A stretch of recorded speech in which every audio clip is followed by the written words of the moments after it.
BNP জাতির কাছে দেওয়া প্রতিশ্রুতি রক্ষা করেনি এবং দলটি ভুল পথে এগোচ্ছে বলে অভিযোগ করেছেন জামায়াত ইসলামের আমির ডাক্তার শফিকুর রহমান। শনিবার খুলনার সার্কিট হাউস মাঠে 11 দলীয় ঐক্যের বিভাগীয় সমাবেশে তিনি এ অভিযোগ করেন। গাজী দুলালের ক্যামেরায় খুলনা বিভাগীয় প্রতিনিধি মোহাম্মদ অসীমের তথ্যে দেখব একটি ডেস্ক রিপোর্ট।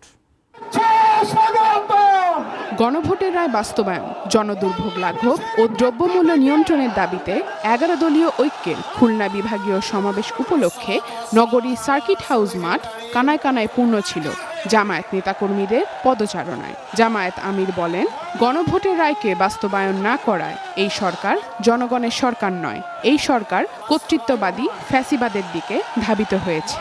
নির্বাচনের ফলাফল দেশে একটা গৃহযুদ্ধ শুরু না হোক সেই জন্য আমরা মেনে নিয়েছিলাম। আমরা কারো বাপদাদার চক্রাঙ্গানিকে আমরা পরোয়া করব না। সংসদে বিরোধী দলের নেতা ডাক্তার শফিকুর রহমান বিএনপিকে ভুল সংশোধন করে জনগণের কাতারে ফিরে আসার আহ্বান জানান।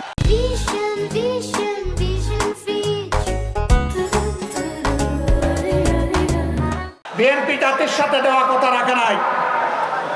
আমরা বিএনপিকে বলছি, দেশ এবং জাতির স্বার্থে আপনারা ভুল করছেন, আপনারা ভুল সংশোধন করে জনগণের কাতারে আসুন।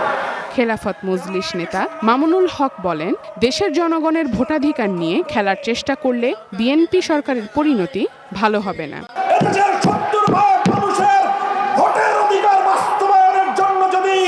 আরেকটি বিপ্লবের প্রয়োজন হয়, আরেকটি অভ্যুত্থানের প্রয়োজন হয়, সে অভ্যুত্থানের জন্য প্রস্তুত থাকবে তো।